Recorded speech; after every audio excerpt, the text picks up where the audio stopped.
People like you don't belong in first class. Security will escort you to economy where you can afford to be." The words cut through the cabin air like a knife. Victoria Hartwell, the lead flight attendant on Transcontinental Airways Flight 485, stood with her hands on her hips, blonde hair pulled back in a tight bun, staring down at the black man in seat 2A with undisguised contempt. Her voice was loud enough for the entire first-class cabin to hear, deliberate and cruel. The man she was addressing sat quietly, hands folded in his lap, wearing a faded gray hoodie and worn jeans. He had asked for one simple thing, a glass of water. That request had apparently been too much for Victoria to handle. What Victoria didn't know, what none of the crew knew, was that the man in the cheap clothes was Marcus Blackstone. And exactly 72 hours ago, his signature on a $12 billion acquisition deal had made him the owner of the very airline whose crew was now humiliating him. In exactly 18 minutes, every crew member who participated in this humiliation would be terminated mid-flight. But Marcus wasn't going to tell them that. Not yet. He was going to let them dig their own graves first. Before we dive into this incredible story of high-altitude justice, I want to ask you something. Where are you watching from? Drop your city in the comments below. If you've ever been judged by your appearance, looked down on because of how you dress or the color of your skin, this story is for you. Hit that subscribe button because what happens next will restore your faith in karma and remind you that sometimes justice comes from the most unexpected places. Now let's rewind to how this moment started. Marcus Blackstone walked through the bustling corridors of JFK Airport at 6:47 a.m., carrying a weathered leather backpack that had seen better days. To anyone watching, he looked like a college student catching an early flight, maybe a tech worker heading to a conference. The gray hoodie was soft from years of wear, the jeans had a small hole near the left knee, and his sneakers had definitely walked many miles. But inside that backpack were documents worth billions. Merger agreements, acquisition papers, and a corporate restructuring plan that would transform one of America's struggling airlines into a model of equality and employee rights. Marcus had spent 6 months orchestrating the hostile takeover of Transcontinental Airways, not for profit, but for principle. At 42, Marcus Blackstone was worth $8.2 billion. His tech conglomerate Nexus Global Holdings owned everything from software companies to renewable energy firms. But his latest acquisition was personal. 3 months ago, a viral video had surfaced showing a Transcontinental Airways crew denying service to an elderly black woman claiming she looked suspicious. The woman reminded Marcus of his grandmother, and the incident had triggered something deep inside him. Growing up in Detroit with a single mother who worked 3 jobs, Marcus had faced discrimination his entire life. Restaurants that wouldn't seat them, stores that followed them around, teachers who assumed he wouldn't succeed. His mother, Sarah Blackstone, had always told him the same thing: "Baby, someday you'll own places like this.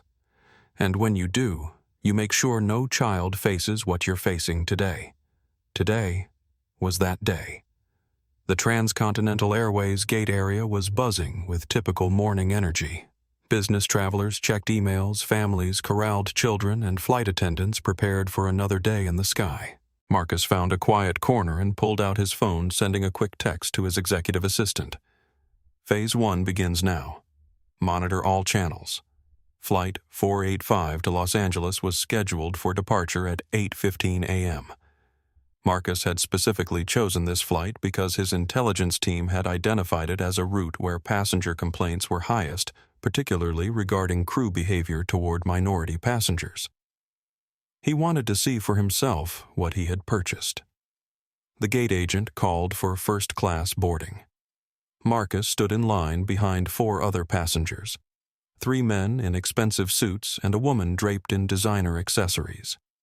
The man directly behind him was Richard Pemberton, a 58-year-old venture capitalist whose family money went back 4 generations. Richard wore a Rolex that cost more than most people's cars and carried himself with the entitlement that comes from never being told no. As Marcus stepped forward to scan his boarding pass, Richard cleared his throat loudly. "Excuse me, son," Richard said, his voice dripping with condescension. "This is Group 1. Economy boarding is in 20 minutes. Zone 4 is that way." He pointed a manicured finger toward the crowded general seating area. Marcus didn't turn around. He simply kept his eyes on the gate agent and scanned his pass. The machine beeped green and the screen displayed Seat 2A, First Class. Richard scoffed behind him. Unbelievable. They let anyone clog up the priority lane these days.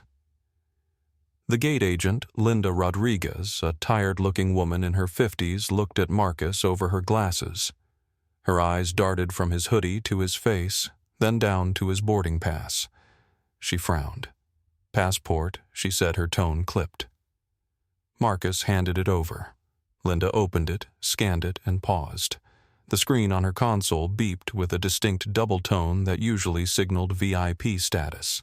A code flashed in this corner. CL00001. It was a clearance code she had never seen before. "Mr. Blackstone," Linda said slowly, looking confused. "I see here you're in 2A. "That's correct," Marcus replied, his voice calm but tired from the early morning. "Is this a staff travel ticket?" "Non-revenue full fare," Marcus said quietly. "Paid cash." Linda looked suspicious. People dressed like Marcus didn't usually pay $400 for a one-way first-class ticket to Los Angeles, but the machine said green. "Fine."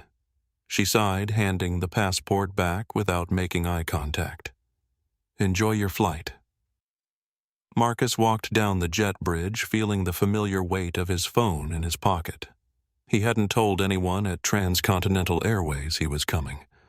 The board of directors knew about the acquisition, but the operational staff had no clue their new owner was about to walk onto one of their aircraft. He wanted to see how the company operated from the ground level. He wanted to see exactly what he had bought. The aircraft was a Boeing 747, and Marcus stepped through the door into the first-class cabin. Standing there to greet passengers was the woman who would become the star of this story, Victoria Hartwell. Victoria was 45 years old, with 15 years at Transcontinental Airways. She was tall, blonde, and carried herself with an authority that bordered on arrogance. She had been written up twice for passenger complaints, but her union had protected her both times. She believed firmly that certain people belonged in certain places, and she wasn't shy about enforcing those beliefs. As Marcus approached the door, Victoria was greeting the passenger ahead of him, one of the men in suits, with genuine warmth. "Welcome back, Mr. Morrison," she beamed, taking his coat. "So good to see you again. Your usual champagne is waiting." "Thank you, Victoria," the man replied, gliding past her into the cabin. Then Marcus stepped into view. Victoria's smile vanished instantly. It was like someone had flipped a switch. She looked him up and down, her eyes lingering on the scuff marks on his sneakers and the fade marks on his jeans. She didn't offer to take his backpack. She didn't say welcome. Instead, she held out her hand with barely concealed annoyance. "Boarding pass," she demanded. Marcus pulled out his phone and showed her the digital pass. "I'm in 2A. Victoria snatched the phone from his hand and scrolled through the screen, checking the date, flight number, and name. She seemed disappointed that everything matched. "Turn right," she said, curtly pointing down the aisle. "Try not to block the flow for the other first-class passengers." "Thanks," Marcus said, taking his phone back and walking into the cabin. The first-class section was beautifully appointed with large leather seats, wood grain finishings, and subtle lighting. Seat 2A was in the front row, a prime location that Marcus had specifically requested. He placed his backpack in the overhead bin and settled into his seat, closing his eyes and exhaling deeply. Behind him, he heard Richard Pemberton's voice. "Excuse me." Marcus opened one eye. Richard was standing in the aisle holding a garment bag and looking down at Marcus with confusion and disgust. "You're in 2A?" Richard asked. "I am," Marcus replied. "That's usually my seat," Richard muttered, moving to seat 2B. Company must be giving away upgrades to anyone with a credit card application these days. Marcus ignored the comment. He was thirsty and tired, and all he wanted was some water and a few hours of quiet before landing in Los Angeles. Victoria entered the cabin carrying a silver tray with crystal flutes of champagne and warm towels. She moved gracefully through the cabin, serving the other first-class passengers with practiced ease. She approached Richard first. "Mr. Pemberton," she said warmly, "so wonderful to have you with us again." The usual champagne. "Please, Victoria." Richard smiled. "And keep it coming. Long week." She placed a flute on his tray table and a warm towel beside it. Then she turned to face Marcus. The tray still held several glasses of champagne, but her demeanor changed completely. Marcus sat up slightly, offering a polite smile. "Could I just get a water, please? Sparkling, if you have it." Victoria stared at him for a moment. She didn't smile back. She didn't check her cart or move toward the galley. "We are currently serving pre-departure beverages for our premium passengers," she said, her voice ice cold. "I need to clear the cabin for takeoff. I'll see if we have water available once we're airborne." Marcus frowned. "But you have drinks right there." "These are allocated for our valued frequent flyers," Victoria lied smoothly. "I'm sure you understand." What Marcus understood was that Victoria had just denied him service based entirely on his appearance while serving another passenger literally 1 foot away. He also understood that this was exactly the kind of behavior he had bought the airline to eliminate. But he wasn't going to reveal himself. Not yet. He was going to let this play out and see how deep the discrimination went. In his backpack was a small recording device that had been running since he entered the aircraft. Everything was being documented. "I understand perfectly," Marcus said quietly. Victoria moved on to the other passengers, serving them champagne and warm towels with bright smiles and cheerful conversation. Marcus remained the only first-class passenger without service. From her jump seat, Elena Martinez watched the interaction with growing discomfort. Elena was 28, had been with Transcontinental Airways for 3 years, and had never seen anything quite this blatant. She wanted to say something, but Victoria was her supervisor and had a reputation for destroying the careers of flight attendants who crossed her. At the back of the cabin, Ashley Brooks was settling into her flight attendant position. Ashley was 24, fresh out of training, and carried her smartphone everywhere. She had a small TikTok following where she shared behind-the-scenes glimpses of airline life. Something about the interaction she had just witnessed didn't sit right with her, and she discreetly pulled out her phone. Captain James Rodriguez's voice came over the intercom. "Ladies and gentlemen, this is your captain speaking. We've been cleared for departure and should have you in Los Angeles in about 5.5 hours. Flight attendants prepare for departure." As the aircraft pushed back from the gate, Marcus pulled out his phone and sent another text. Phase 2. Commence monitoring. Miles away in a corporate office building, his team began tracking social media mentions, passenger feedback networks, and internal airline communications. By the time this flight landed, Marcus would have a complete picture of how his new airline treated its customers. But first, he was going to experience it himself. The Boeing 777 taxied toward the runway as the morning sun cast long shadows across JFK Airport. In seat 2A, Marcus Blackstone closed his eyes and prepared for what he knew would be a very enlightening flight. In the galley, Victoria Hartwell was already planning her next move to handle the situation she perceived Marcus to represent. Neither of them knew that in just over 4 hours this flight would become the most talked-about airline story in history. 30 minutes into the flight, the beverage service began. Marcus watched as Victoria and her team moved through the first-class cabin with their silver carts attending to each passenger with professional efficiency. Well, almost each passenger. Derek Morrison, the 35-year-old co-pilot, had left the cockpit and was chatting with Victoria near the galley. Derek was tall, blonde, and carried himself with the same entitled attitude as Victoria. They had worked together for 5 years and shared similar views about maintaining standards in first class. Everything under control back here? Derek asked, glancing toward Marcus's seat. Mostly, Victoria replied, her voice low but not quite low enough. Though we do have a situation in 2A. What kind of situation? The usual, someone who doesn't belong but thinks they do. Derek nodded knowingly. Want me to have a word? Not yet. I'm handling it. Marcus heard every word. His recording device captured every syllable, but he remained quiet, hands folded, watching the clouds drift past his window. Elena Martinez approached with the beverage cart ready to serve Marcus, but Victoria intercepted her. I'll take care of this row, Victoria said firmly. Elena hesitated. But I'm already here and I said I'll handle it. Elena stepped back, confusion and discomfort clear on her face.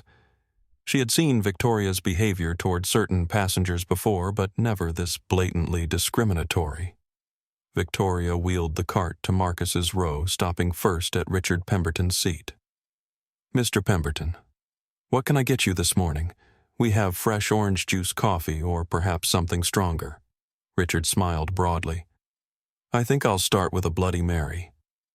Make it a double. Absolutely. Premium vodka. You know me so well, Victoria. She mixed his drink with care, garnishing it perfectly, and placed it on his table with a cloth napkin. Then she turned to Marcus. The smile disappeared from her face as if someone had turned off a light switch. Sir, she said curtly. Good morning, Marcus, replied politely. Could I get some orange juice, please, and maybe some coffee? Victoria stared at him for a long moment. We're currently serving our premium beverage selection to our qualified passengers. Are you familiar with our frequent flyer program? Marcus blinked. I'm sorry. What does that have to do with orange juice? Our premium beverages are reserved for our valued members. I can offer you water or standard coffee. I paid for a first-class ticket, Marcus said calmly. I believe that includes the same beverages you just served to the other passengers. Victoria's jaw tightened. Sir, I need to ask you not to be disruptive. Other passengers are trying to enjoy their flight. Richard Pemberton looked up from his Bloody Mary. Is there a problem here? No problem at all, Victoria said sweetly. Just explaining our policies to this gentleman. Richard eyed Marcus with obvious disdain. Some people just don't understand how things work up here. Marcus felt the familiar burn of humiliation in his chest, the same feeling he had experienced countless times growing up. But he also felt something else, the cold satisfaction of knowing that these people were about to face consequences for their actions. I'll just take water then, Marcus said quietly. Victoria didn't move toward the water. Instead, she stood there for another moment, as if making a point before finally pouring water into a plastic cup, not the crystal glasses the other passengers had received. Ashley Brooks was watching from the rear galley, her phone discreetly recording. She had started a live stream on her TikTok account initially, just planning to show her followers a day in the life of a flight attendant. But what she was witnessing was something else entirely. Y'all, she whispered into her phone, something really messed up is happening on my flight right now. This crew is straight up discriminating against a passenger and I'm getting it all on video. The stream had 200 viewers when she started. Within minutes, as word spread through comments and shares, it was climbing rapidly. As the meal service began, the discrimination became even more obvious. Victoria served elaborate breakfast plates to every first-class passenger except Marcus. When she reached his row, she barely paused. We're currently out of the breakfast option, she told him. I can offer you some crackers. Marcus looked around the cabin. Every other passenger was eating fresh fruit, scrambled eggs, and pastries. You're out of everything. That's correct. But you just served the gentleman next to me. Mr. Pemberton has special dietary requirements that we prepared for in advance. It was a complete lie, and everyone within earshot knew it. Richard Pemberton was eating the standard first-class breakfast. Elena Martinez couldn't stay quiet any longer. She approached Victoria near the galley. "Victoria, we have extra meals in the rear galley. I can serve 2A. Victoria turned on her with flashing eyes. "Elena, I need you to focus on your assigned duties. Don't worry about passengers who aren't your responsibility." "But it's not right to." "It's not your place to determine what's right," Victoria snapped. "Are we clear?" Elena nodded reluctantly, but the discomfort was written all over her face. Ashley's stream was now at 1,000 viewers, and the comments were exploding with outrage. "This is discrimination. Report. This. Get his name and blast this airline. This is 2024, not 1954. Someone needs to call this out." Ashley whispered into her phone. "The passenger is being so calm about this, but I can see how hurt he is. This is not okay." An hour into the flight, Marcus got up to use the restroom. As he walked toward the first-class lavatory, Victoria quickly stepped into his path. "Excuse me, sir," she said loudly enough for other passengers to hear. "You'll need to use the facilities in economy. These are reserved for our premium passengers." Marcus stopped looking at her with quiet amazement. "I am a premium passenger. I paid for first class. Our policies require proper identification for premium facilities. You checked my boarding pass when I boarded. Sir, I'm going to need you to comply with crew instructions." Richard Pemberton looked up from his tablet. "Rules are rules. Can't have just anyone wandering around up here." The comment sparked something in Marcus. For the first time since boarding, his calm facade cracked slightly. "Anyone," Marcus repeated, his voice still quiet but with an edge of steel. "Well," Richard backtracked slightly, "I just mean that standards exist for a reason." "What standards might those be?" Marcus asked. Richard gestured vaguely. "You know, appropriate passengers." "And what makes a passenger appropriate?" The cabin had gone quiet. Other passengers were watching the exchange, sensing the tension. Ashley's stream viewer count was climbing rapidly as people shared the link. Victoria sensed that the situation was escalating beyond her control. She reached for the phone to call Derek Morrison. "Derek, I need you in the cabin. We have a passenger who's refusing to follow crew instructions." Derek's voice crackled over the phone. "What kind of passenger?" Victoria looked directly at Marcus as she spoke. "The kind who thinks rules don't apply to them." Derek emerged from the cockpit within minutes, straightening his uniform and assuming an authoritative stance. He was 6'2" and used his height to intimidate passengers when necessary.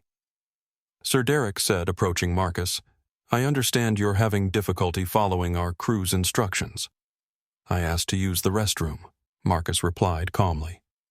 "That shouldn't be difficult for anyone to understand. Our flight attendant has explained our policies. Economy restrooms are available for your use. I paid for first class. I'm sitting in first class. I'd like to use the first class restroom." Derek's voice took on a threatening tone. "Sir, failure to comply with crew instructions is a federal offense.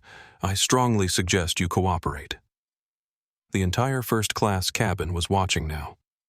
Elena Martinez stood near the galley, wringing her hands, wanting to speak up, but afraid for her job. Ashley continued streaming, and her viewer count had exploded to 5,000 as people shared the link across social media platforms. Marcus looked around the cabin, making eye contact with each passenger. Some looked uncomfortable. Others, like Richard Pemberton, seemed satisfied with the crew's handling of the situation. "I suggest," Marcus said quietly, "that you check your passenger manifest very carefully before you make any decisions you might regret." Derek scoffed. "Are you threatening me? I'm giving you advice. But I can see you're not interested in taking it." Victoria stepped closer. "Sir, your attitude is becoming disruptive to other passengers. We're going to need you to return to your seat and remain there for the rest of the flight, or what Marcus asked, or we'll be forced to contact authorities upon landing." Ashley's stream exploded with comments.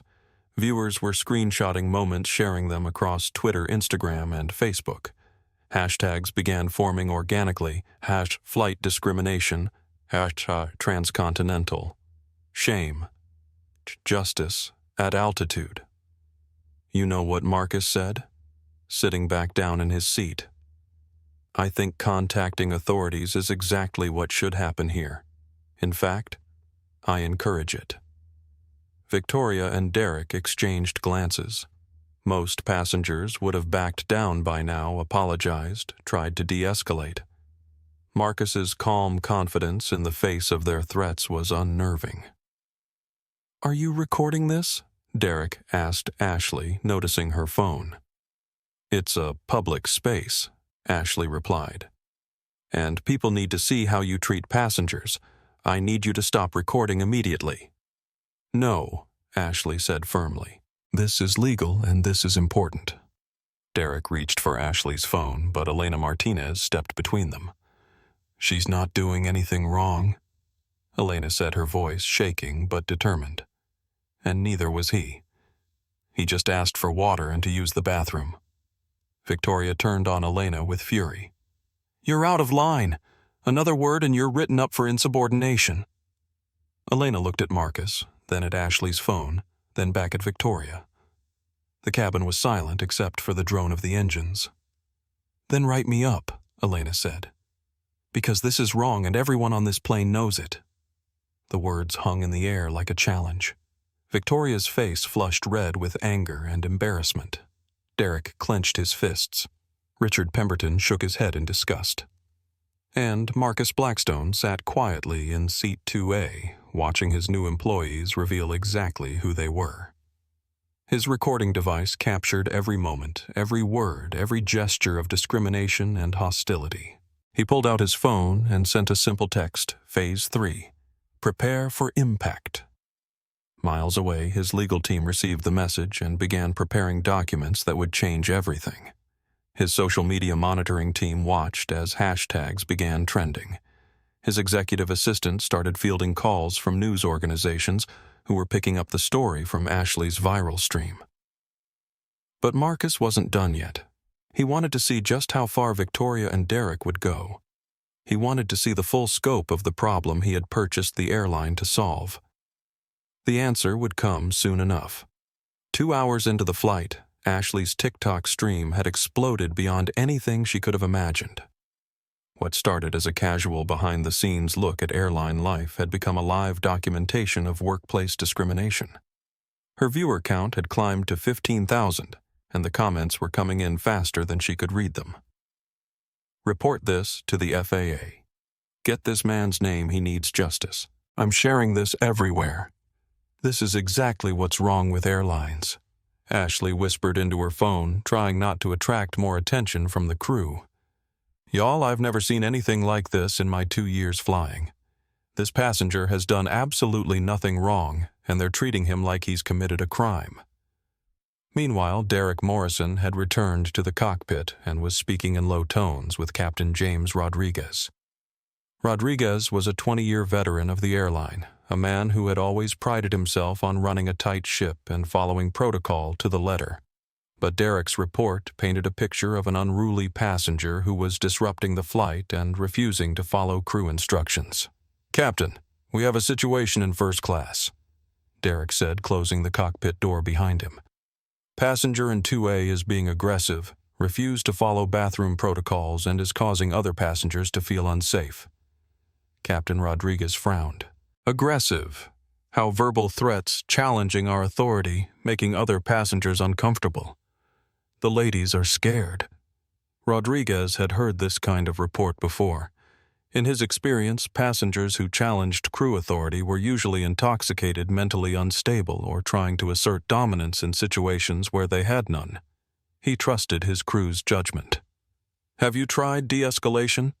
Victoria's tried everything. Guy's not having it. I think we need to consider restraint protocols. In the cabin, Marcus remained in his seat reading emails on his phone. He had not raised his voice, made any threatening gestures, or done anything that could remotely be considered aggressive. But Derek's report to the captain painted a very different picture. Victoria approached Richard Pemberton's seat with a concerned expression. Mr. Pemberton, I want to apologize for the disruption. We're handling the situation, but I wanted you to know that we take passenger safety very seriously." Richard looked up from his magazine. "What exactly is his problem?" "We believe he may be under the influence of something. His behavior has been erratic since boarding. It was a complete fabrication, but Richard accepted it without question. In his worldview, people like Marcus were inherently problematic, and any explanation that confirmed his biases was believable." "Well, I hope you get it sorted," Richard said. "I have an important meeting when we land. Of course, we won't let this affect your flight experience." Elena Martinez overheard the conversation and felt sick to her stomach. She had watched Marcus carefully since the flight began. He had been nothing but polite and calm, even in the face of obvious discrimination. Victoria's claim about erratic behavior was not just wrong, it was a dangerous lie. Ashley's stream chat had become a hub of amateur detective work. Viewers were trying to identify the airline, the flight number, and the crew members involved.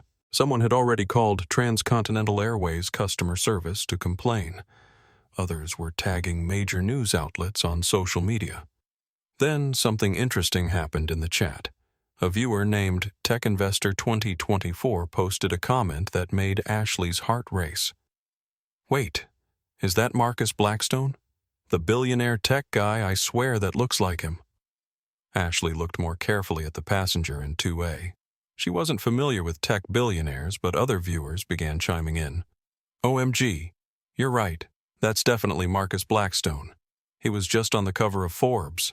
That's the guy who owns like half of Silicon Valley. If that's really him, this crew is so fired." Ashley's mind raced. She discreetly Googled Marcus Blackstone and found dozens of images from recent business magazines and conference photos.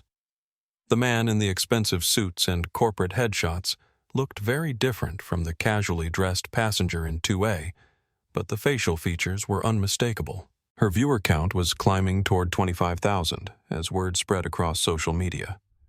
Screenshots from her stream were being shared on Twitter, Instagram, and Facebook. Hashtag Marcus Blackstone started trending alongside hashtag flight discrimination.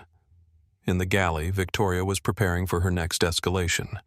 She had convinced herself that Marcus was some kind of scammer who had somehow gotten into first class illegally. In her mind, she was protecting the airline and its legitimate passengers from a fraud. "Derek," she called over the intercom, "I need you back here. The situation is getting worse." Derek returned to the cabin, this time carrying flex cuffs, plastic restraints used for unruly passengers. The sight of them caused a murmur throughout the first-class cabin. Elena Martinez stepped forward. "What are those for passenger safety?" Derek replied curtly. "He hasn't done anything that requires restraints."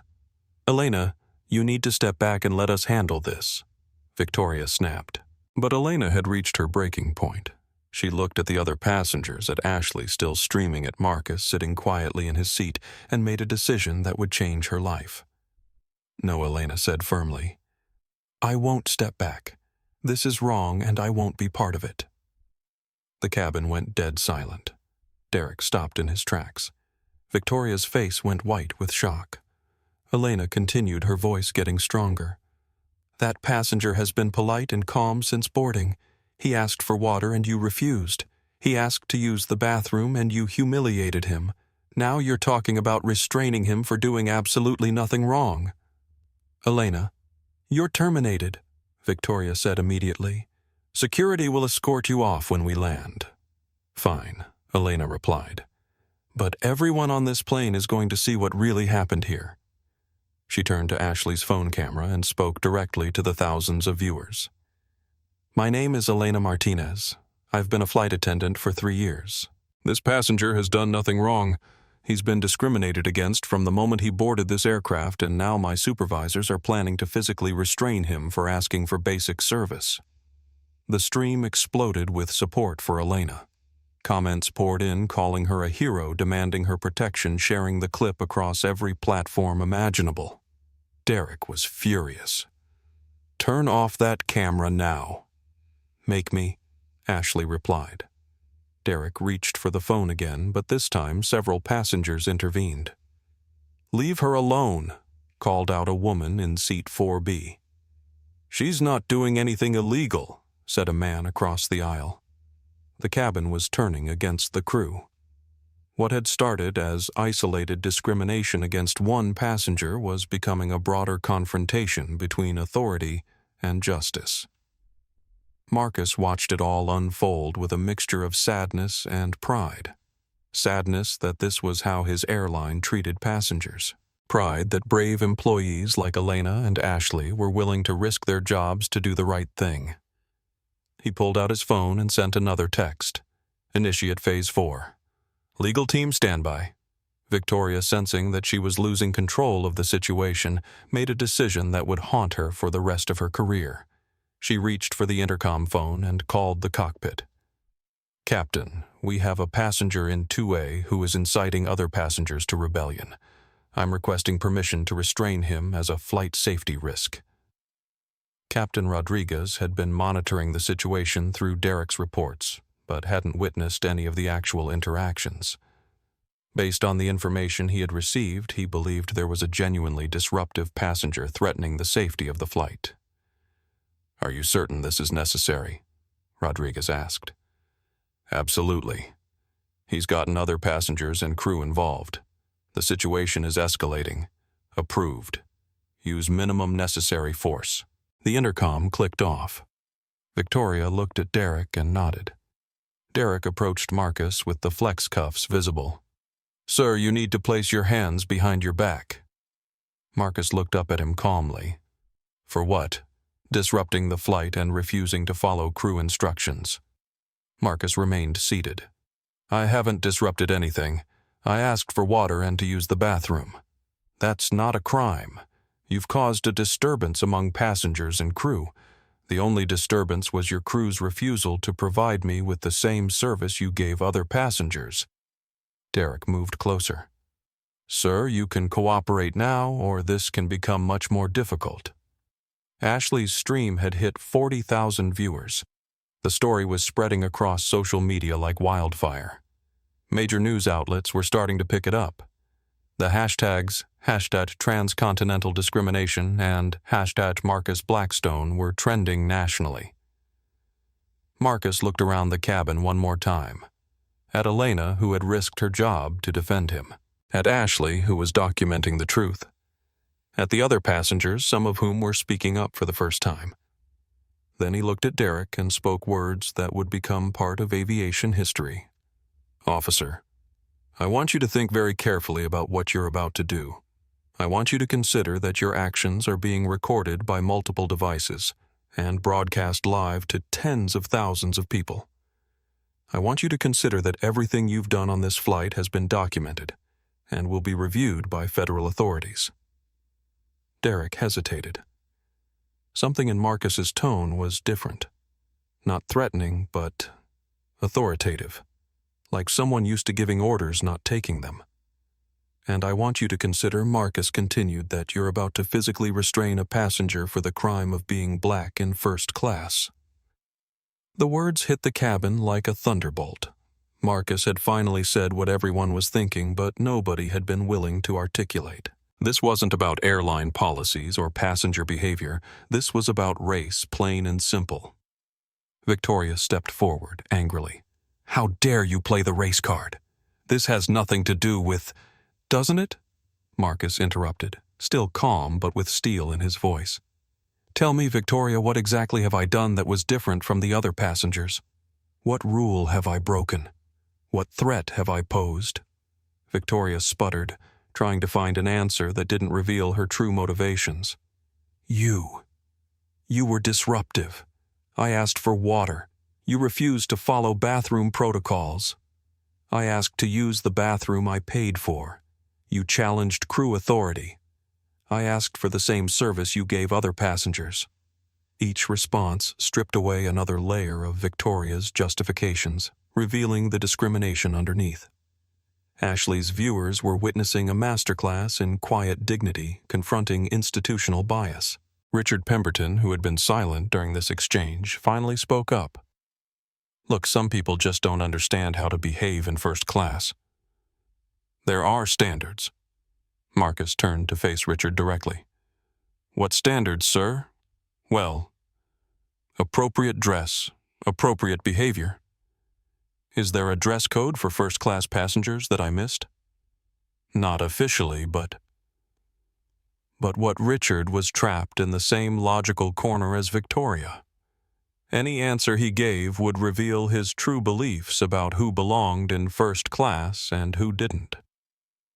Derek, still holding the flex cuffs, looked increasingly uncomfortable. The simple task of restraining an unruly passenger had become something much more complex and public. Elena stepped forward again. I've watched every interaction since this passenger boarded. He has been nothing but polite and patient. If you restrain him, you're restraining him for being black. Period. Her words echoed through the cabin and across Ashley's live stream. Comments exploded with support for Elena and outrage at the crew's behavior. Viewers were calling airlines, news stations, and civil rights organizations. Marcus reached into his hoodie pocket and pulled out his phone. He looked at Derek, at Victoria, at Captain Rodriguez, who was standing in the cockpit doorway watching the scene unfold. I'm going to make one phone call, Marcus said quietly. After I make this call, everything changes. Are you sure you want to continue down this path? Derek looked at Victoria. Victoria looked at the captain. The captain, who had only heard Derek's biased reports, nodded for them to proceed. Marcus dialed a number and put the phone to his ear. Hello, this is Marcus Blackstone. Authorization code Sierra 7 Alpha. I need you to execute the Transcontinental Airways protocol immediately. The words meant nothing to the crew or passengers. But miles away in a corporate office building, Marcus's acquisition team received the signal they had been waiting for. Within seconds, every screen on the aircraft, passenger entertainment devices, crew tablets, cockpit displays, would show the same message, and everyone aboard Flight 485 would learn exactly who Victoria Hartwell had just tried to restrain. The moment of truth had arrived. The change was instantaneous and impossible to ignore. Every screen on Flight 485, from the seatback entertainment units to the crew's tablets to the cockpit displays, simultaneously went black for 3 seconds. Then, in large, unmistakable letters, the same message appeared everywhere. Transcontinental Airways change of ownership. Notification. New CEO Marcus Blackstone, effective immediately. All employees report to new management structure. Victoria Hartwell stared at her tablet screen in complete shock. Derek Morrison's hands, which had been reaching for Marcus with flex cuffs, froze in midair. Richard Pemberton's mouth dropped open. Elena Martinez covered her mouth with both hands. Ashley's live stream viewer count exploded past 75,000 as people shared the moment across every social media platform. The silence in the cabin was deafening. Marcus Blackstone stood up slowly from seat 2A. When he spoke, his voice carried a quiet authority that filled every corner of the aircraft. Ladies and gentlemen, my name is Marcus Blackstone. I am the founder and CEO of Nexus Global Holdings. As of 72 hours ago, I am also the owner of Transcontinental Airways. Victoria's tablet slipped from her hands and clattered to the floor. Derek stepped backward as if he had been physically struck. Captain Rodriguez emerged fully from the cockpit, his face pale with the realization of what had just unfolded under his command. I boarded this aircraft as a paying passenger. Marcus continued, wanting to see how my new airline treats its customers. What I discovered is a culture of discrimination, unprofessionalism, and outright hostility that ends today. He looked directly at Victoria. Ms. Hartwell, your employment with Transcontinental Airways is terminated, effective immediately. Victoria's legs nearly buckled. You can't. Union rules. Marcus reached into his hoodie and pulled out his phone, showing her the screen. It displayed his official corporate ID, the acquisition documents, and a direct line to Transcontinental's board of directors. I can, and I just did. Check your Employee Handbook Section 12B. Discrimination based on race, religion, or national origin is grounds for immediate termination without cause or appeal. Derek Morrison stepped forward, still holding the flex cuffs, his voice shaking. Sir, I was just following the lead flight attendant's instructions. I didn't know. You didn't know what Mr. Morrison. Marcus interrupted. You didn't know that restraining a passenger for asking for water was wrong. You didn't know that denying bathroom access based on someone's appearance was discrimination. Derek's mouth opened and closed like a fish gasping for air. Derek Morrison. Marcus continued, You are also terminated. Conspiracy to violate civil rights is not a defendable action regardless of who gave the orders. Ashley's stream was in complete chaos. The comments were flying by so fast they were impossible to read. Oh my God, he owns the airline, best plot twist ever, justice is served. This is going viral worldwide. Major news networks were already picking up the story.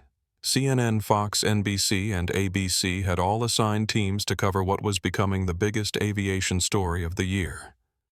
Captain Rodriguez stepped into the main cabin, his hands visibly shaking. Mr. Blackstone, sir, I was acting on information provided by my crew. I had no knowledge of the actual situation. Marcus turned to face the captain. James Rodriguez, 20 years with this airline. Former Air Force pilot. Decorated service record. Rodriguez nodded, surprised that Marcus knew his background. Which makes your failure here even more disappointing? Marcus continued. You authorized the restraint of a passenger based on biased reports without investigating the situation yourself. In the military, we call that dereliction of duty. Rodriguez's shoulders sagged. Sir, You're suspended pending a full investigation. When we land, you'll be escorted off this aircraft and your license will be reviewed by the FAA. The captain's knees buckled slightly. 20 years of flying a spotless record, a pension just 5 years away. All gone because he had trusted the wrong people and failed to verify their claims. Elena Martinez stepped forward, tears streaming down her face. Mr. Blackstone, I should have spoken up sooner. I should have done more. Marcus's expression softened as he looked at her. Helena, you did more than anyone else on this crew. You risked your job to defend a passenger you didn't even know. That takes courage. He paused, looking around the cabin at the other crew members and passengers. Elena Martinez, you are promoted to lead flight attendant, effective immediately. Your salary is doubled, and you'll be working directly with our new customer experience team to ensure nothing like this ever happens again. Elena burst into tears, covering her face with her hands. The passengers around her applauded. Marcus turned to Ashley, who was still streaming live to her massive audience. Ashley Brooks, is it? Ashley nodded, barely able to speak. You documented truth in the face of pressure to stay silent. You chose what was right over what was easy. I'd like to offer you a position as Director of Social Media Transparency for Transcontinental Airways. Your job will be to ensure that our company's actions always match our values. Ashley's stream exploded with celebration.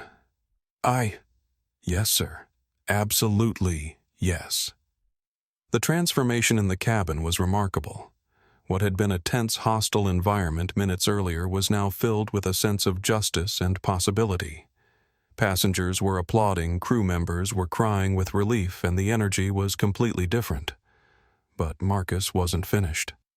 He turned to Richard Pemberton, who had been sitting in stunned silence throughout the entire revelation. Mr. Pemberton. Richard looked up nervously. Yes.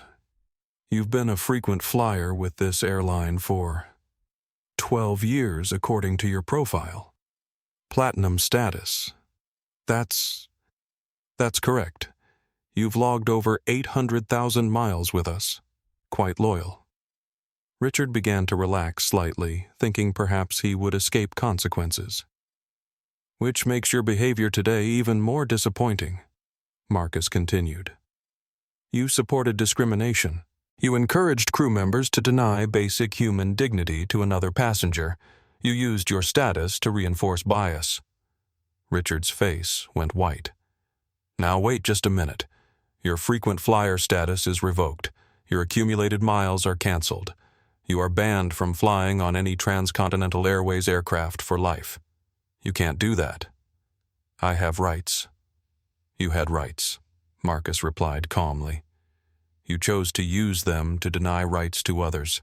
Security will escort you off this aircraft when we land, and you'll find your own way home. Richard started to protest further, but the other passengers were having none of it. Someone called out, "Good riddance." Another passenger said, "You brought this on yourself." Marcus walked to the intercom and picked up the handset. His voice filled the entire aircraft, reaching not just first class, but every passenger on board. "Ladies and gentlemen, this is Marcus Blackstone speaking.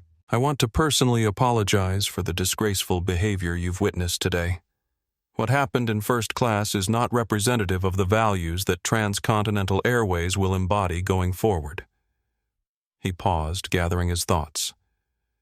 Discrimination has no place in aviation, in business, or in civilized society. The crew members responsible for today's events are no longer employed by this airline. The passenger who encouraged and supported their behavior is no longer welcome on our flights. Ashley held her phone steady, capturing every word for her audience, which had now grown to over 100,000 viewers. The hashtags, #Marcus Blackstone, #Transcontinental, Justice, and #Flight Redemption were trending globally. "We will be implementing new policies immediately," Marcus continued. "Every crew member will undergo comprehensive bias training. We will install transparency measures to ensure accountability. We will create processes that protect passengers and employees who speak up against discrimination." Victoria Hartwell, still standing in the aisle in shock, finally found her voice. "This is ridiculous. I was just maintaining standards." Marcus looked at her with a mixture of sadness and contempt. "Victoria, the only standard you maintained was bigotry. The only consistency you showed was cruelty. You saw a black man in clothes you didn't approve of, and you decided he didn't belong. That decision has cost you your career." "I didn't know you were—" Victoria started. "Exactly," Marcus interrupted. "You didn't know who I was, and that's precisely the problem. You treated me badly because you thought I was powerless to stop you. You thought I was someone who didn't matter." He looked around the cabin, making eye contact with passengers and crew members. "But here's what you forgot, Victoria. Everyone matters. Every passenger deserves dignity. Every human being has worth that isn't determined by their clothes or their skin color or their bank account." The cabin erupted in applause. It was spontaneous, heartfelt, and sustained. Passengers stood up cheering not just for Marcus, but for the principle he represented. Elena Martinez approached Marcus with a mixture of gratitude and amazement. "Thank you for standing up for what's right. Thank you for not letting them get away with it. Thank you for finding the courage to speak truth when it mattered," Marcus replied. "That's the kind of leadership this airline needs." Derek Morrison, still holding the unused flex cuffs, looked like he might be sick. "Mr. Blackstone is there? Is there any chance?" "No," Marcus said simply. "You were prepared to physically restrain an innocent passenger based on nothing but bias. There's no coming back from that." Captain Rodriguez stepped forward one more time. "Sir, I take full responsibility for my crew's actions. If there's any way I can make this right—" Marcus studied the captain's face. "James, you've been flying for 20 years. You've had a good career, a clean record. But today you failed the most basic test of leadership. You acted on information, without verifying its accuracy, and you allowed your crew to violate a passenger's civil rights." Rodriguez nodded sadly. "Your suspension stands. The FAA will review your actions. But I'll personally ensure that your pension is protected and that you receive the counseling and training you need to understand how this happened. It wasn't forgiveness, but it wasn't complete destruction either. Rodriguez understood that he was being given a chance to learn from his failure even if his flying career was over. Marcus pulled out his phone and made another call. "This is Blackstone. Contact Denver International. We'll need security press management and our legal team on the ground when we land. Also contact the FBI Civil Rights Division. They'll want to interview the terminated crew members." Ashley's stream was still live, still growing. Comments were pouring in from around the world. "This man is a legend. Best airline CEO ever. This is how you handle discrimination." Faith in humanity restored. Marcus turned back to the camera Ashley was holding. "To everyone watching this, I want you to remember something important. Justice didn't happen here because I'm wealthy or powerful. Justice happened because people like Elena and Ashley were brave enough to document the truth and stand up for what's right." He paused, looking directly into the camera. "Don't wait for someone else to own the company before you speak up against discrimination. Don't stay silent when you see injustice. Use your voice. Use your phone. Use whatever platform you have to shine light on darkness." The message resonated far beyond the aircraft. Viewers were sharing the clip with their own stories of discrimination, their own experiences with bias, their own moments when they wished someone had spoken up. As Flight 485 began its descent toward Denver, the atmosphere in the cabin was electric with the energy of transformation. Passengers were talking to each other, sharing contact information, promising to stay connected to this moment. Victoria and Derek sat in separate corners, isolated and disgraced, waiting for the landing that would end their careers. Captain Rodriguez returned to the cockpit to complete his final flight as a transcontinental airways pilot. Elena worked the cabin with a new sense of purpose and authority, serving passengers with dignity and respect, while learning from Marcus about the changes coming to the airline. Ashley continued streaming, interviewing passengers about what they had witnessed and how it had affected them, and Marcus Blackstone, still in his faded hoodie and worn jeans, sat quietly in seat 2A, reflecting on how far he had come from the scared child who had been refused service at restaurants, and how far the airline industry still had to go. But today was a start. Today was proof that accountability was possible, that justice could happen, and that sometimes the most powerful response to discrimination was simply refusing to accept it. The wheels of the Boeing 777 touched down at Denver International Airport, carrying not just passengers and cargo, but a story that would change aviation forever. Denver International Airport had never seen anything like the scene that greeted Flight 485's arrival. Word of the incident had spread so rapidly through social media that news vans lined the tarmac perimeter, camera crews positioned themselves at every possible angle, and airport security had established a special perimeter around Gate B-17. Ashley's TikTok stream had reached 250,000 concurrent viewers, making it one of the most watched live events in the platform's history. Major news networks were rebroadcasting portions of her footage. The hashtags, #TranscontinentalJustice and #Marcus Blackstone, were trending #1 worldwide, ahead of international news and celebrity gossip.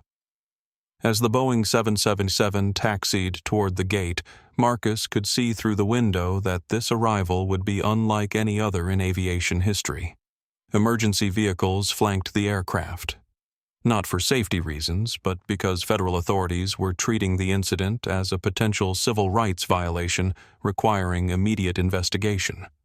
Captain Rodriguez's voice came over the intercom one final time. "Ladies and gentlemen, we've arrived at Denver International Airport. Please remain seated while we taxi to the gate.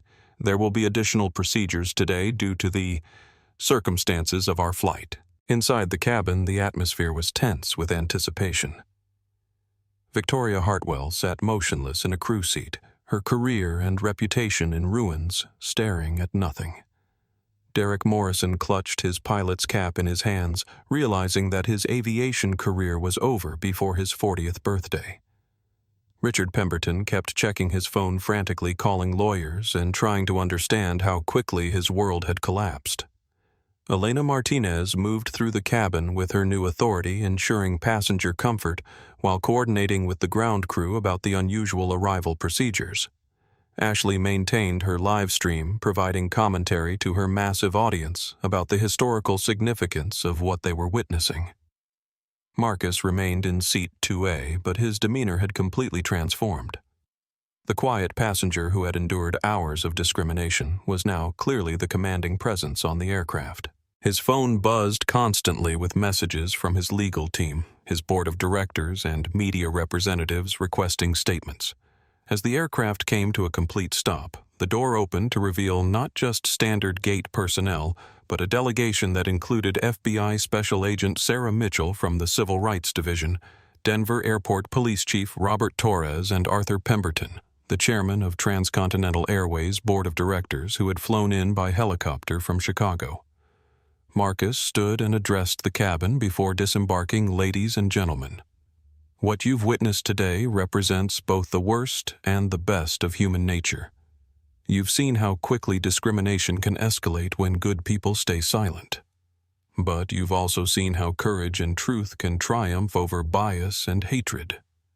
He looked specifically at Elena and Ashley. These two women chose to risk their own positions to defend what was right. That's the kind of courage that changes the world. Agent Mitchell boarded the aircraft and approached Marcus directly. Mr. Blackstone, I'm Special Agent Mitchell, FBI Civil Rights Division. We've been monitoring the live stream and social media coverage of this incident. We'll need to conduct interviews with all parties involved. Of course, Marcus replied. My legal team is already preparing documentation of everything that occurred. Mitchell turned to Victoria and Derek. Ms. Hartwell, Mr. Morrison, you're both required to remain for questioning regarding potential violations of federal civil rights statutes. Victoria finally spoke, her voice barely a whisper. I need to call my union representative. That's your right, Mitchell confirmed. But I should inform you that this incident has been broadcast live to hundreds of thousands of people. The evidence of discriminatory behavior is substantial and public. Derek stood on shaking legs. Agent Mitchell, I want to cooperate fully. I realize I made terrible decisions today. As passengers began to disembark, each one was briefly interviewed by airport security about what they had witnessed. The consensus was unanimous. They had watched a clear case of racial discrimination escalate to attempted physical restraint of an innocent passenger. Richard Pemberton approached Marcus as he prepared to leave the aircraft. Blackstone, look, I think there's been a misunderstanding. I'm a businessman, too. Surely we can work this out between Marcus cut him off with a look of disgust. Mr. Pemberton, there's no misunderstanding. You actively encouraged discrimination. You used your privilege to reinforce bias. The only reason you want to work this out now is because you discovered I have power. That reveals everything about your character. But my business relationships, my reputation, should have been considerations before you decided to publicly support the mistreatment of another human being. Arthur Pemberton, the board chairman, was waiting just outside the aircraft door. Despite sharing a surname with Richard, they were not related, a coincidence that had caused confusion in media reports already being published. Marcus Chairman Pemberton said grimly, I can't begin to express the company's mortification about this incident. We had no idea that elements of our crew culture had degraded to this level. Marcus shook his hand. Arthur, this didn't happen in a vacuum. This was the result of institutional negligence over many years. Victoria Hartwell had multiple complaints filed against her for discriminatory behavior, yet she remained in position. That's a failure of management, not just individual prejudice. You're absolutely right. What are your immediate recommendations? Complete review of all passenger complaints from the past 5 years. Immediate bias training for every crew member. Installation of body cameras for flight attendants. Creation of anonymous reporting networks for both passengers and crew members who witnessed discrimination. Elena Martinez joined the conversation. Sir, if I may add something. Many crew members have seen incidents like this before, but were afraid to report them because management traditionally supported senior staff over newer employees. Chairman Pemberton nodded grimly. That culture ends today. Elena, I understand Marcus has promoted you. You'll be working directly with me and our human resources team to identify and eliminate these toxic patterns. The press conference that followed was held in Denver Airport's main terminal with Marcus still dressed in his hoodie and jeans, a deliberate choice that reinforced the message about judging people by their character rather than their appearance. Standing before a bank of microphones and cameras with Elena and Ashley flanking him, Marcus addressed not just the assembled media, but the millions watching live streams and news coverage worldwide. Today's incident represents a failure that goes far beyond one airline Marcus began. This is about how service industries across America have allowed discrimination to become normalized, how bias has been disguised as standards, and how economic power has been used to dehumanize fellow citizens. A reporter from CNN called out, "Mr. Blackstone, some critics are suggesting that your response was too harsh, that you destroyed careers over a misunderstanding." Marcus's response was measured but firm.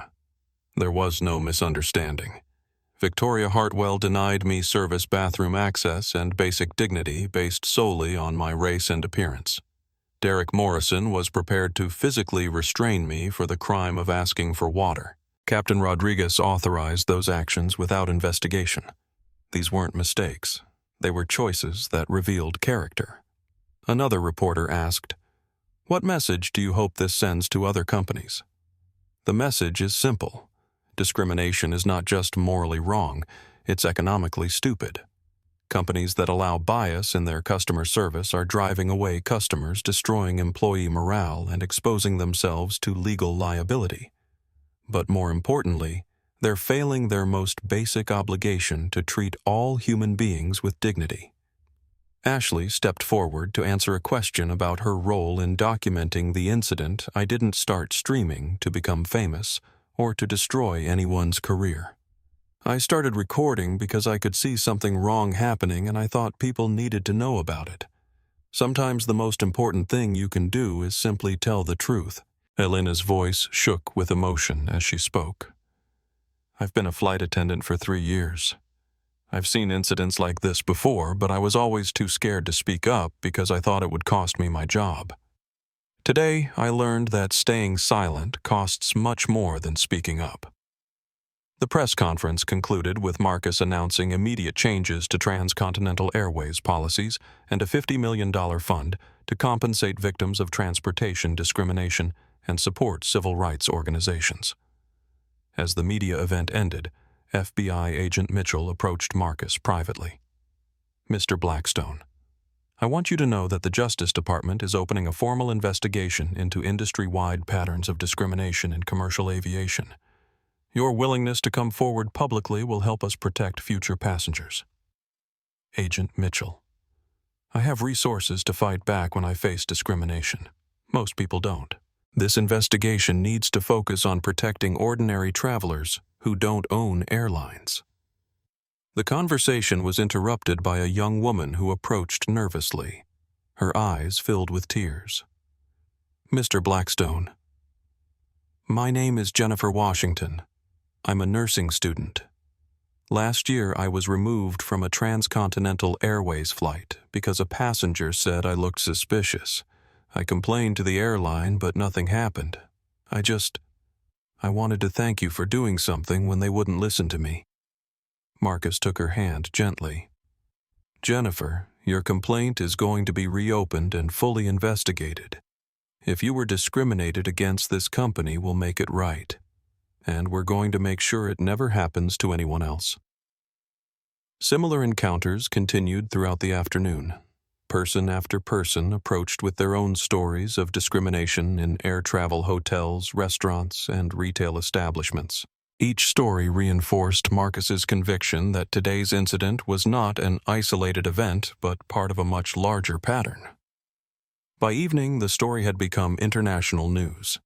The incident was being analyzed on cable news shows, debated on social media, and studied by civil rights organizations around the world.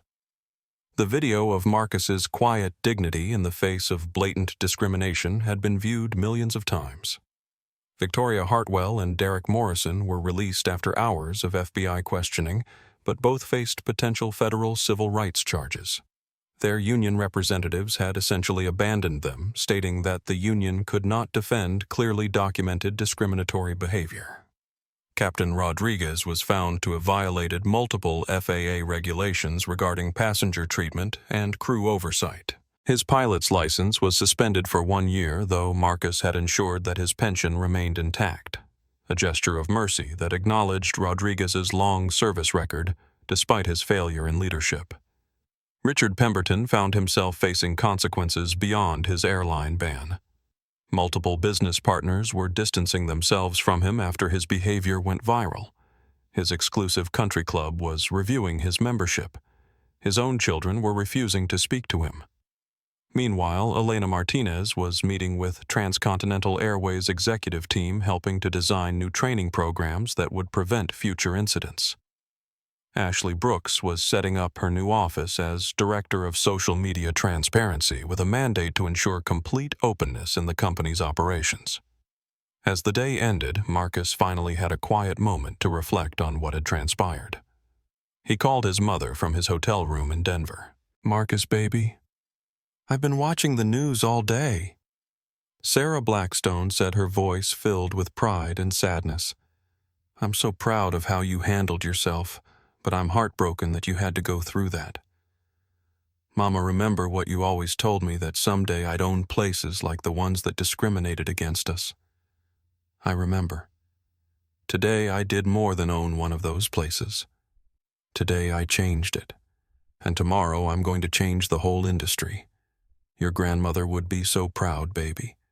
She used to say that real strength isn't in how hard you can hit back, but in how you can turn pain into power for other people."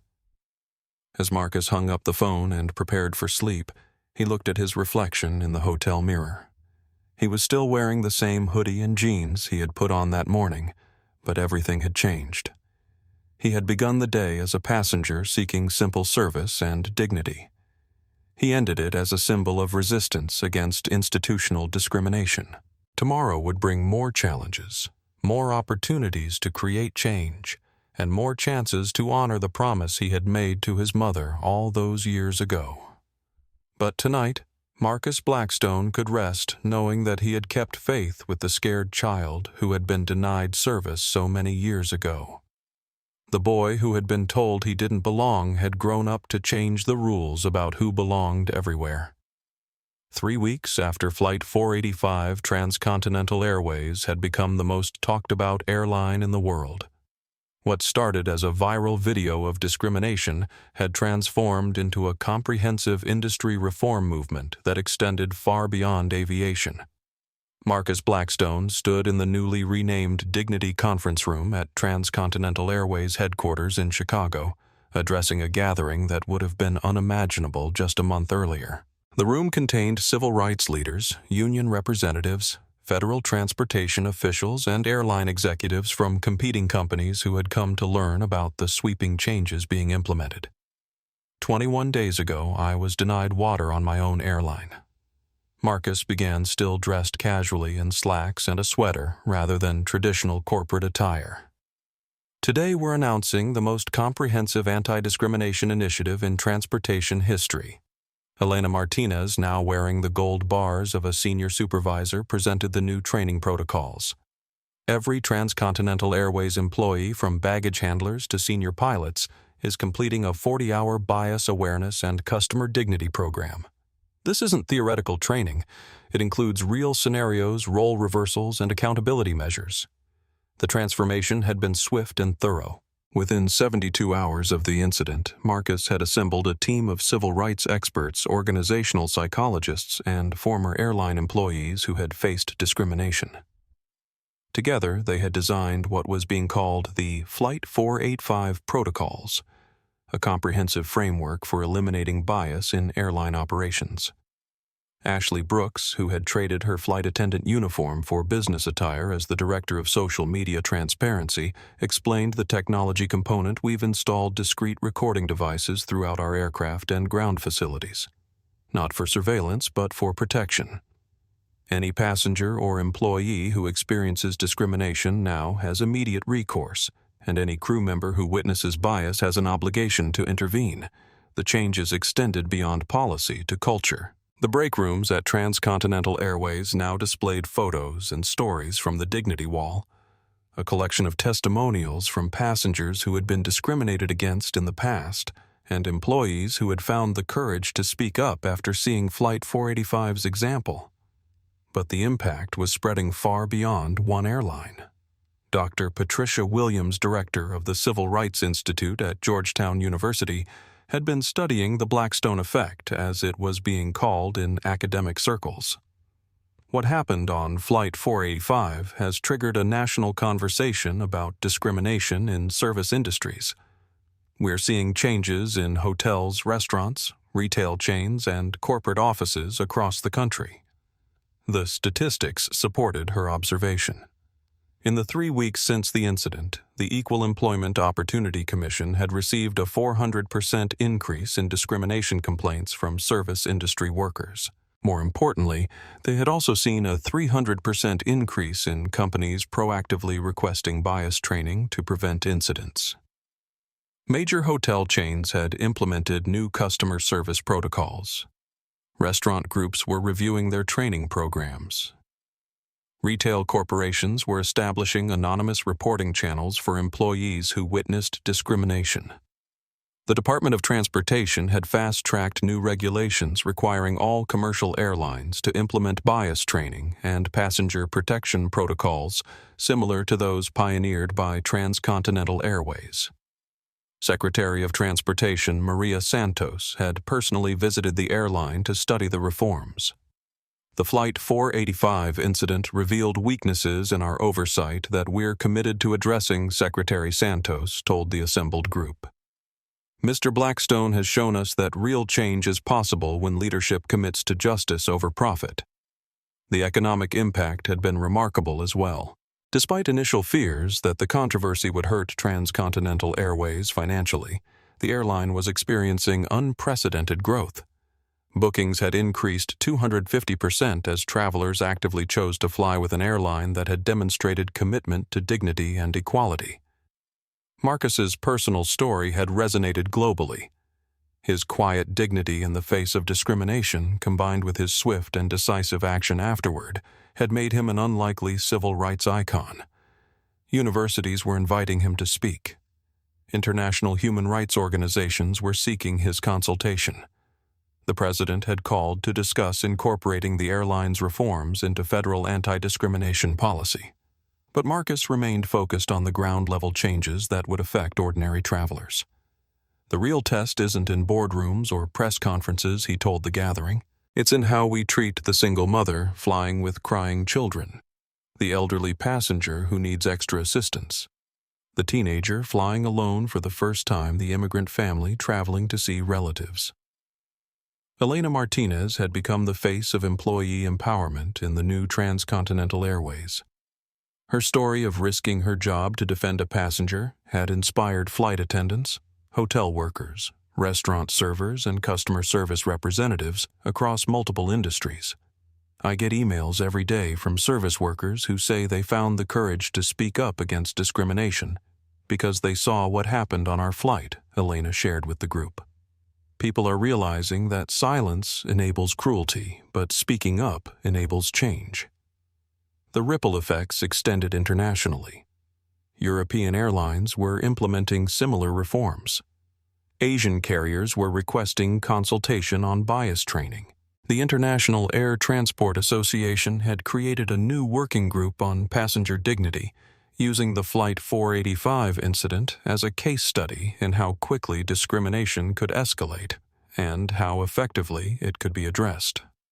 Ashley Brooks had become an expert on the role of social media in documenting and combating discrimination. Her TikTok account, now with over 2 million followers, served as a platform for sharing stories of bias, and celebrating acts of courage from ordinary people standing up for what was right. The most important thing I learned from Flight 485 is that everyone has a camera, everyone has a platform, and everyone has a responsibility to document injustice when they see it. Ashley told a conference of social media influencers. You don't need millions of followers to make a difference. You just need to tell the truth. Her original live stream of the incident had been viewed over 50 million times across platforms and had been studied by communications experts as an example of citizen journalism creating real-world change. The legal consequences for the terminated crew members had been significant but proportional. Victoria Hartwell had been found liable for civil rights violations and was required to complete 200 hours of community service at civil rights organizations, in addition to paying substantial fines. Derek Morrison faced similar penalties and had voluntarily enrolled in bias counseling programs. Both had issued public apologies, though their sincerity was questioned by many who noted that the apologies came only after legal consequences were imposed. Captain Rodriguez had completed his suspension and bias training, and Marcus had personally met with him to discuss his potential future in aviation. The conversation had been difficult, but productive. James Marcus had told him, "You made mistakes, but you also showed capacity for growth. The question is whether you can become the leader you should have been on Flight 485. Rodriguez was now working as an instructor in Transcontinental Airways' new bias training program, using his own failure as a teaching tool for other pilots about the importance of investigating situations rather than accepting biased reports. Richard Pemberton had faced the most comprehensive consequences. Beyond his lifetime ban from Transcontinental Airways, his behavior had triggered reviews at other companies where he held board positions. Several organizations had quietly removed him from leadership roles, and his business reputation had been permanently damaged. But he had also used the incident as a catalyst for personal change, volunteering with civil rights organizations and speaking to business groups about the dangers of unconscious bias and the importance of inclusive leadership. The broader business community was taking notice as well. Harvard Business School had added a case study of the Flight 485 incident to its curriculum on crisis management and corporate social responsibility. The case examined how Marcus's swift, decisive action had not only addressed immediate injustice, but had also strengthened his company's market position. Other corporations were studying the Blackstone model of using ownership power to drive social change. Several major companies had implemented similar transparency measures and employee empowerment programs. Marcus himself had been recognized with numerous awards, though he consistently used acceptance speeches to redirect attention to the broader issues of bias in corporate America and the courage of individuals like Elena and Ashley, who had spoken truth to power. The real heroes of Flight 485 weren't the people with power, he said, while accepting the National Civil Rights Award. They were the people who risked their security to defend what was right. That's the kind of courage we need to see more of in boardrooms, break rooms, and every room where decisions are made about how we treat each other. The incident had also sparked academic research into the prevalence of discrimination in service industries. Dr. James Henderson at the University of Chicago had received federal funding to study bias patterns across transportation, hospitality, and retail sectors. What Flight 485 revealed is that discrimination often escalates rapidly when it goes unchecked, Dr. Henderson explained. But it also showed us that immediate intervention can not only stop individual incidents, but can create cultural shifts that prevent future occurrences. As the one-month anniversary of the incident approached, Marcus announced the next phase of his reform initiative, the Dignity in Service Foundation, a nonprofit organization dedicated to training service industry workers, supporting discrimination victims, and researching bias patterns across sectors. The foundation's board included Elena Martinez, Ashley Brooks, civil rights leaders and former discrimination victims who had found their voices after seeing the Flight 485 example. This foundation exists because one incident of discrimination became a moment of accountability, Marcus announced at the launch event. Our goal is to ensure that every future incident becomes a similar moment of change. The transformation of transcontinental airways had been remarkable, but Marcus knew it was just the beginning of a larger movement. The quiet passenger who had been denied water had become a catalyst for industry-wide change, proving that sometimes the most powerful response to injustice is simply refusing to accept it as normal. As he looked ahead to continued reforms, expansion of training programs, and the ongoing work of cultural change, Marcus reflected on how far he had traveled from the scared child who had been refused service in restaurants. That boy had grown up to own the restaurant. But more importantly, he had grown up to ensure that no other child would face what he had faced. The journey was far from over, but Flight 485 had proven that change was possible, justice was achievable, and dignity was non-negotiable. 6 months after Flight 485, Marcus Blackstone walked through the same jet bridge at JFK Airport carrying the same weathered backpack, wearing a similar hoodie and jeans. But everything else had changed. He was flying Transcontinental Airways Flight 485 again. The same route, the same flight number, the same seat 2A. This time, however, he wasn't traveling undercover. This was a deliberate return, a perfect completion of the circle that had started with discrimination and humiliation, but had transformed into justice and hope. Elena Martinez, now wearing the 4 stripes of a chief purser, greeted him personally at the aircraft door. Her smile was genuine warm and filled with the confidence of someone who had found her voice and used it to change the world. "Welcome aboard, Mr. Blackstone," she said, but then added quietly, "Welcome home, Marcus." The first-class cabin had been redesigned with the dignity standards that had become the industry benchmark. Every seat had equal service access. Every passenger received identical greetings. The crew training was evident in every interaction, every gesture, every word. Ashley Brooks was there too now in her role as Director of Social Media Transparency, documenting the return flight for the millions who had followed the story. Her TikTok account had become a platform for celebrating positive change and continued accountability in corporate America. As Marcus settled into seat 2A, he reflected on the journey that had brought him back to this exact spot. The scared child who had been denied service had grown up to transform the industry that had rejected him. But more importantly, that child had grown up to create a world where other children wouldn't face the same rejection. A young black girl, maybe 8 years old, was traveling alone in seat 4A, flying to visit her grandmother. Marcus watched as Elena and her crew attended to her with special care, ensuring she felt safe and welcome.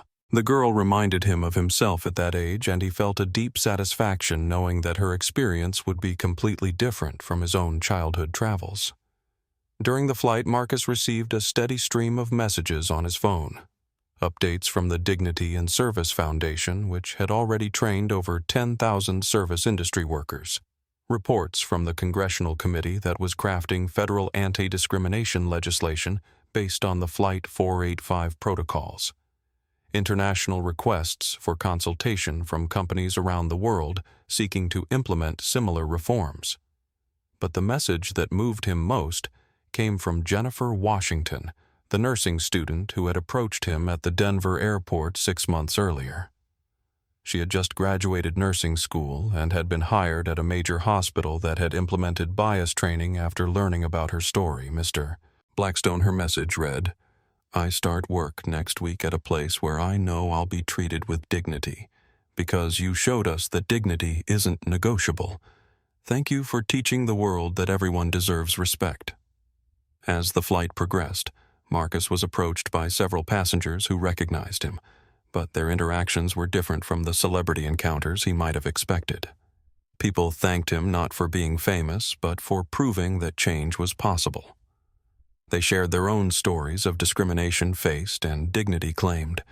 They spoke about finding courage to speak up in their own workplaces and communities. A middle-aged Hispanic man from seat 6B told him about confronting bias at his office after seeing Elena Martinez's example. A young Asian woman shared how she had reported discrimination at a hotel referencing the Flight 485 incident to ensure she was taken seriously. An elderly white gentleman apologized for his own past complicity and bias and described the diversity training he had initiated at his company. Elena approached Marcus during the meal service with a special request. "Marcus, would you mind saying a few words to the cabin? I think it would mean a lot to everyone aboard." Marcus accepted the intercom handset and spoke to the entire aircraft. "Ladies and gentlemen, this is Marcus Blackstone. 6 months ago, on this same flight route, I experienced the worst of human nature, discrimination, bias, and the abuse of power.